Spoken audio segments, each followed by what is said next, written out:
सारे खोखले रिवाज सिर्फ औरतों के लिए क्यों?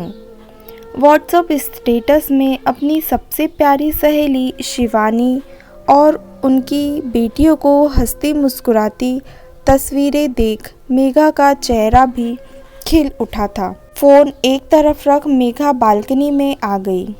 कितनी शांति थी आज। ठंडी हवा के बीच नीले आसमान तले खुले छत पर मैं तारे गिनना बचपन से मेघा और शिवानी का शौक रहा था।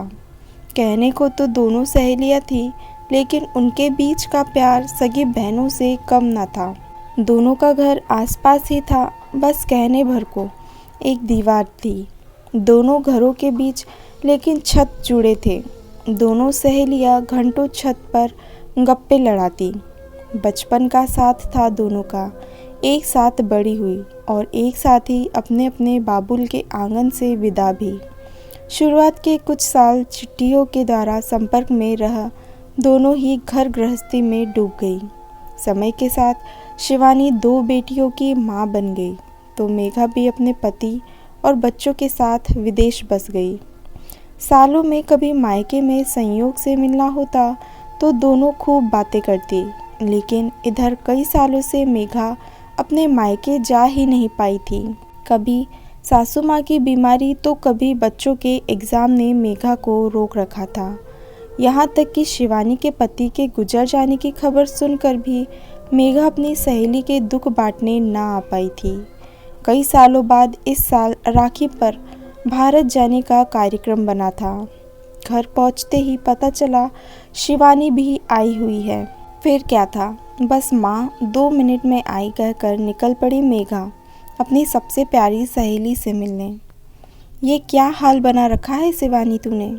हमेशा शौक से तैयार होकर रहने वाली अपनी प्यारी सहेली शिवानी का रूखा चेहरा और एक सिंपल से सूट में देख मेघा चौंक सी गई थी। और ये क्या, आज बिंदी नहीं लगाई? देख कैसा सूना चेहरा लग रहा है।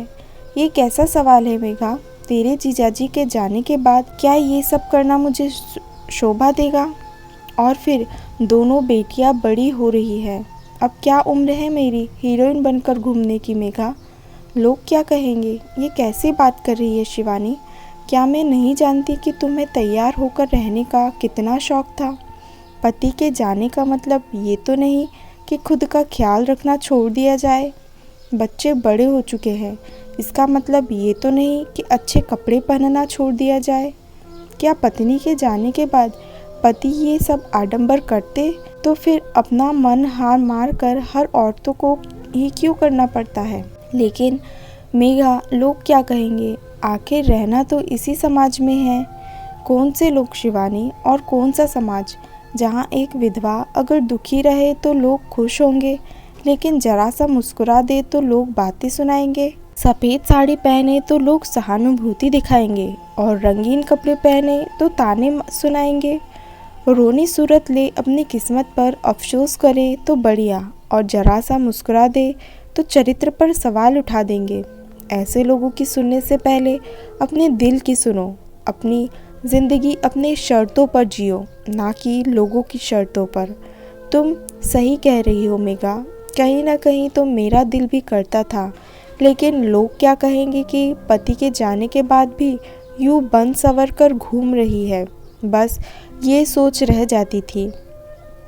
लेकिन अब वो सब करूँगी जो मेरा दिल करता है, जिसमें मेरी बेटियां भी खुश रहेंगी।